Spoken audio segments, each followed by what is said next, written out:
ये है विवेक जी, physical education में पीएचडी कर रहे हैं। ओके, तो विवेक जी,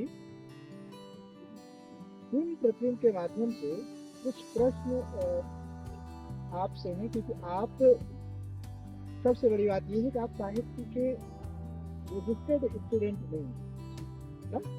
तो जब आप साहित्य के रजिस्टर्ड स्टूडेंट नहीं है तो साहित्य किस नजरिए से देखते हैं, इस पर कुछ प्रश्न आपसे हम पूछेंगे। क्या पूछने चल रहे हैं या पूछ रहे हैं? पहली बात ये है कि साहित्य को आप कहाँ तक जानते हैं? सर, अगर साहित्य की बात करें तो जैसा कि आपने पहले बता दिया कि साहित्य विषय के विद्यार्थी तो नहीं है, लेकिन मेरा लिखने और पढ़ने में कुछ ज़्यादा ही रुचि है। तो ये कुछ बात है, जैसे कि हम खिलाड़ी हैं, हमारे जीवन में हारना जीतना तो लगा रहता है। तो एक जो हमारे अंदर जो एक कल्पना, एक सोच की जगी कि एक प्यार होता है ना, एक लगाव होता है एक खेल के प्रति। बिल्कुल, तो खेल के प्रति लगाव होता है। तो भी इधर चलते फिरते अपना सोशल मीडिया का जमाना है, तो एक दिन ऐसे देख रहे थे तो किसी ने कहा कि चलते फिरते दुष्यंत जी बड़े अच्छे कवि हैं। अच्छा जी, हिंदी में बड़े अच्छे गजल लिखते हैं। दुष्यंत कुमार जी बड़े अच्छे कवि हैं, बड़ा अच्छा लिखते हैं। तो हमारी थोड़ी सी उसके प्रति जागरूकता बढ़ी कि देखते अच्छा ये होता क्या है, वैसे साहित्य क्या है एक्चुअली। तो जब हमने उनको पढ़ा तो हमने कहा अच्छा, ये तो कल्पनाओं के भी परे है। तो व्यक्ति कहता है कि मैं सोचता हूँ तो लिखता हूँ। मेरा मानना है कि अगर आप सोचेंगे तो आप लिख ही नहीं पाएंगे, अगर आपको सोचिएगा तो आप लिख ही नहीं पाइएगा। तो एक छोटी मुंह बड़ी बात कि अब साहित्य को क्या व्याख्या करूँ, मेरे लिए तो लगता है कि हर किसी एक व्यक्ति को लिखना और पढ़ना जरूर चाहिए। यानी साहित्य का जो जुड़ाव शुरू हुआ आपका, वो दुष्यंत कुमार जी बिल्कुल। बढ़ चुकी है 30 की बनने का, इस हिमालय को झटका निकल ली। तो और किन कवियों को आप जानते हैं कि जिनको पढ़ रहे हैं या पढ़ते हैं? अब जैसे कि देखिए कि अगर बात करें तो कबीरदास जी को भी पढ़ा है, तुलसीदास जी को भी पढ़ा है, और अभी फिलहाल में हमारे तुलसी को कैसे पढ़ा? अब क्योंकि हम काशी से, हमारा घर वाराणसी उत्तर प्रदेश में है, तो हमारा रामचरितमानस को लेकर बड़ा लगाव है। वहाँ तो घर बिल्कुल पाठ होता रहता है। तो हमें एक बचपन में हमारे सर पढ़ाया करते थे, वो शायद पूरी कविता तो हमें नहीं याद है। वो एक तंज था जब रत्नावली जी ने तुलसीदास जी को तुलसीदास बनाने में उनका बड़ा सहयोग रहा है। तुलसी जी से जब एक बार अपने मैके चली गई, तुलसीदास जी रात में भागते भागते भागते पहुंचे वहां पर, तो उनकी पत्नी उनको एक प्रताड़ना देती है, कहती है कि चल मैं लाज नावत आपको दौरे आया हूँ साथ, दिख दिख ऐसे प्रेम को कहाँ कहूँ मैं, कहाँ हस्ती चर मैं दे मैं तामे ऐसी प्रीति, जो होती मोहरा में होती न तो वो प्रीति। तो बड़ा अच्छा लगा ये पढ़ के दोस्त को। तो तुलसीदास जी को तो जाते हैं बनारस। अच्छा, तुलसीदास की और कोई एकाध चौपाई जो आप ज्यादा याद करते हैं, कभी कभी पढ़ते हैं? अब जैसे कि तुलसीदास जी ने तो पूरा का पूरा ही रखा, तो हमको एक बड़ा पसंद है कि यही भी दिन तो हुई हित मोरा, अब रहूं सुबह की रात में क्या है। आजकल किन कवियों को पढ़े हैं? आजकल सर तो थोड़ा की व्यस्तता चल रही है, पढ़ने का है तो देखते हैं आपको जी बिल्कुल। अभी जैसे दिनेश कुमार शुक्ला जी थे, आज इंटर के बाद तो अमन किया, कभी कभी वक्त मिलता है तो चलो गुजरिए, तो आप लाइफ में पहुंच जाए, मतलब इन मामलों में अच्छे करें। अब ये भी एक बड़ी बात है कि जब फिजिकल एजुकेशन का विद्यार्थी और साइंस का प्रेमी एकदम समकालीन कवि को पढ़ रहे हैं, तो इसका मतलब एक साहित्य का दायरा विस्तार पा रहा है। अब फिर क्यों लोग कहते हैं कि युवा साहित्य पढ़ नहीं रहे? सर ये आजकल की जो बात कहें एनवायरमेंट है ना, आज बिना रिसर्च की तथ्यों के बीच में पहुंच जाते हैं, अपनी अपनी भावना का पत्र। युवा तो आजकल बहुत जागरूक है, साहित्य के प्रति बहुत जागरूक हुए हैं। अच्छा, कुछ ऐसे एक दो युवा आपकी नजर में है जो साहित्य के बैकग्राउंड से न हो, यानी रचित साहित्यिक पृष्ठभूमि से ना हो, और अन्य स्ट्रीम से होते हुए भी साहित्य में काम कर रहे हैं? बिल्कुल बिल्कुल, हमारे साथ के बहुत सारे ऐसे मित्र हैं, एजुकेशन में ही है, वो अच्छे लिखते हैं। हमारे एक फ्रेंड है एग्रीकल्चर के हैं, वो बहुत अच्छा लिखते हैं, पढ़ते हैं दोनों। अच्छा जी आदम गोडवी जी के रहते हैं वो, गोंडा से हैं। अच्छा, तो इन लोगों से मुलाकात करवाएंगे, बिल्कुल बिल्कुल सर। कभी चाहे तो चर्चा कर लेंगे। बिल्कुल, फिर बिल्कुल, इनसे चलिए, अपनी एक आध दो कविता सुनाएंगे आप? सर अभी तो है नहीं, जो है मेरे पास हाँ, जो है सिद्धांत उसी के- वगैरह आजकल की जमाने के दोस्तों ने हमने लिखा था। इसका शीर्षक था कि तुम बात तो करती हो। तुम बात तो कर। जी इंतजार का पहला सिरा था। एक प्रेमी अपने प्रेमिका के लिए लिखता है, कहता है कि तुम बात तो करती हो, मुस्कुराकर कभी नजर फेर कर, जैसे मैं कोई रोज की बात हूँ पर कभी याद नहीं।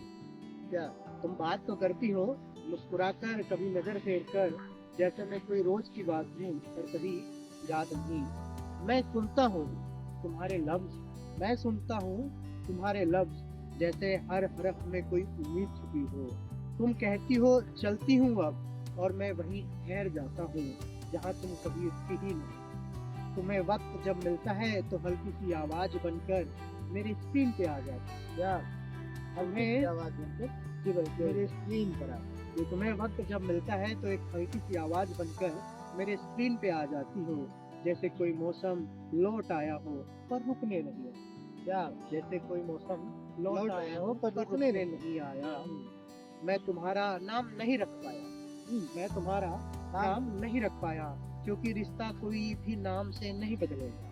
क्या क्योंकि रिश्ता कोई भी नाम से नहीं बदलेगा, और तुमने कभी पूछा ही नहीं, और तुमने कभी पूछा ही नहीं कि मैं कब से क्यों अब तक क्या। तुमने पूछा ही नहीं कि मैं कब से क्यों अब तक क्या। इंतजार क्या इंतजार करता हूँ, हर ऑनलाइन, हर टाइपिंग, हर उस सीन के बाद।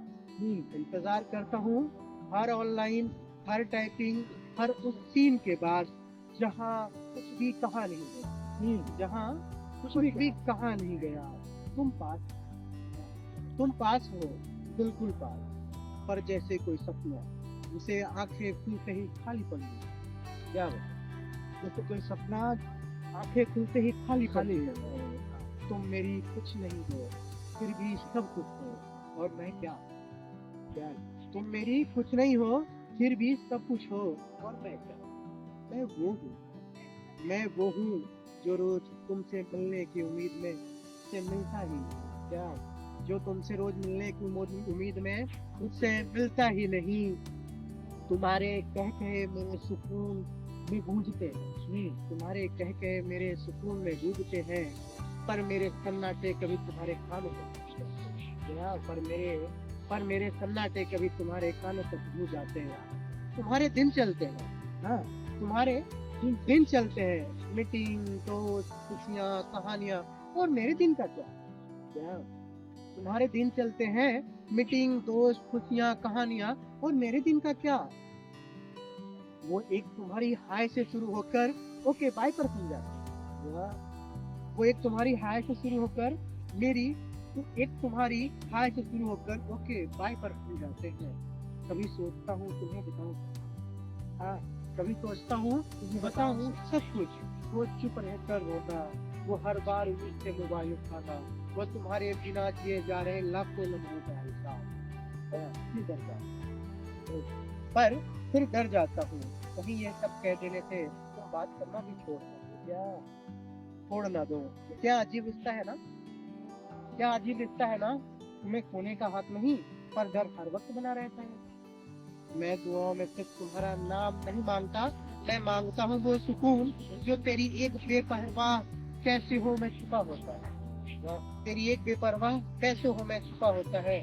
मैं जानता हूँ तुम मेरी नहीं हो, मैं जानता हूँ तुम मेरी नहीं हो, न आज न कल, पर तुम मेरी आदत बन चुकी हो, और आदतें रिश्तों से भी ज्यादा और क्योंकि मैं जानता हूँ तुम मेरी नहीं हो, न आज न कल, पर तुम मेरी आदत बनती हो, और आदतें रिश्तों से भी ज्यादा। कभी अगर वक्त मिले तो मेरी खामोशी को पढ़ लेना, वहाँ तुम्हारे लिए इतना कुछ है जो मैं कह नहीं पाया। प्रेम में पढ़ सकती नहीं सर, ये प्रेम से कहीं हटके है। ये कहते हैं कल्पना है, ये आजकल चल रहे जीवन में कहते हैं बहुत सारे दोस्त जैसे यारों से बात करते हैं उनकी गतिविधियों को देखकर, समय को देखकर, परिवेश को देखकर ऐसी कहते हैं न मैं प्रेम प्रेम में था न मैं प्रेम में हूँ, क्योंकि मैं मुझे पता ही नहीं कि प्रेम की कोई संभावना नहीं है सर, क्योंकि मेरे लिए प्रेम तो कुछ अलग ही है। मेरे लिए प्रेम का तात्पर्य पा लेना ही नहीं होता। प्रेम का मतलब मेरा या किसी व्यक्ति से लगाव हो जाना प्रेम नहीं है मेरे लिए प्रेम है एक जीवन, मेरे लिए प्रेम है एक समर्पण, मेरे लिए एक प्रेम है एक त्याग। ये सब ये हो सकता है कि जब नेचर के प्रति हो, किसी अपने मन अपने के प्रति हो, या नेचर में कहीं वो मुहूर्त भी तो कोई तैयार नहीं होगी जो कहीं किसी न किसी दूसरे आपसे या इंसान। हाँ, ये अगर एक प्रेम की बात करें, जैसे कि आपने प्रेम की बात की, आप प्रेम, लेकिन मैं इस चीज से अभी से एग्री नहीं कर सकता, लेकिन ऐसा कभी लगाव तो हुआ है किसी विशेष व्यक्ति या समूह से, कोई लगाव तो नहीं हुआ। लेकिन हम काशी गए क्योंकि हम काशीवासी हैं, तो हमें पहले बैरागी से प्रेम किया। वैराग्य से ही प्रेम बिल्कुल, बैरागी से ही प्रेम करवाएंगे। क्या बात है। अच्छा विवेक, एक कविता और सुनाओ। एक कविता और कोई सुनाओ। जी बिल्कुल सर, कुछ मसला उतला है तो जो कहे तो आपको सुना दें कि इससे पहले ही लिखा था कि तेरे जाने के बाद। अच्छा, मतलब कुछ ऐसा है कि तेरे चले जाने से जिंदगी अधूरी हुई। हाँ, तेरे चले जाने से जिंदगी अधूरी हुई, हर धड़कन भी अब दर्द से मजबूर हुई, हर धड़कन भी अब दर्द से मजबूर हुई। तो शेर इस तरह से है कि कमियां नहीं थी बस तू ही कमाल था। अच्छा, कमियां नहीं थी बस तू ही कमाल था, तेरे बिना ये जहां वीरान और दूर हुई। जब भी अश्कों से बातें करने लगा, चुटकियों में दबी एक तड़प मशहूर हुई। क्या? चुटकियों में दबी एक तड़प मशहूर हुई। तेरी यादों ने हर रात रुलाया मुझे। हाँ, तेरी यादों ने हर रात रुलाया मुझे, हर सुबह मेरी उदासी से भरपूर। क्या? हर सुबह मेरी उदासी से भरपूर हुई। कभी एक दफा, कभी 100 दफा, कभी एक दफा, कभी 100 दफा पुकारा, कभी एक दफा, कभी 100 दफा पुकारा तुझे, पर तेरी खामोशी और भी बेनूर हुई। पर तेरी खामोशी और भी बेनूर हुई। मकसद कुछ इस प्रकार है कि विवेक की मोहब्बत को समझाना, विवेक की मोहब्बत को समझाना कभी, तेरी बेवफाई भी अब मेरी तरफ, तेरी बेवफाई भी अब। वैसे मानो है ना, गुरु रात जो रोना और सुबह की उदास है, ये तो किसी न किसी आंखों की चाहत का ही है। आप जो होता है जब ये रोए और रोए तो कुछ होता है। नहीं सर, हमने चलते फिरते ऐसे लिखा इसको, और कुछ ऐसे उसमें दो शेर लिख दिए थे कि ख्वाहिश नहीं कोई बेइंतहा प्यार, ख्वाहिश नहीं कि कोई बेइंतहा प्यार करे, बस सामने मेरा हाथ और उसको यही तो करते हैं।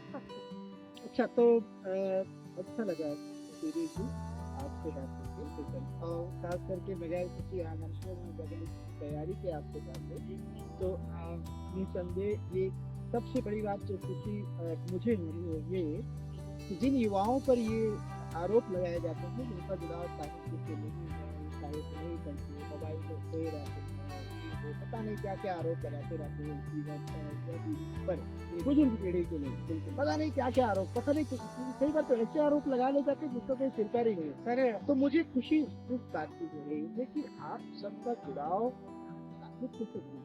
बिल्कुल, ये जो आज लोग कहते हैं कि युवाओं का जुड़ाव नहीं साहित्य से, कहीं न कहीं हमारे बुजुर्गों का ही ये एक वो है कि नए कोपलों की स्वागत नहीं करते, वो एक्सेप्ट नहीं करना चाहते आज के युवा को, उस वजह से। वरना आप अगर मुझे एक युवा के तौर पे अगर देख रहे हैं, मैं अगर कुछ थोड़ा बहुत त्रुटिपूर्वक लिख पा रहा हूँ, तो ये तो हमारे पूर्वजों की ही तो देन, हमारे साहित्यकारों की पूर्वजों की देन तो है जो है आपकी अपनी दृष्टि और अपना संघर्ष भी रहा, क्योंकि रचनाकार की जमीन से यही शुक्रिया। तो अच्छा लगा विवेक जी, मुझे ये विश्वास है कि आने वाले दिनों में जल्दी आपका कोई कमरा है और इसी प्रांगण में बहुत बहुत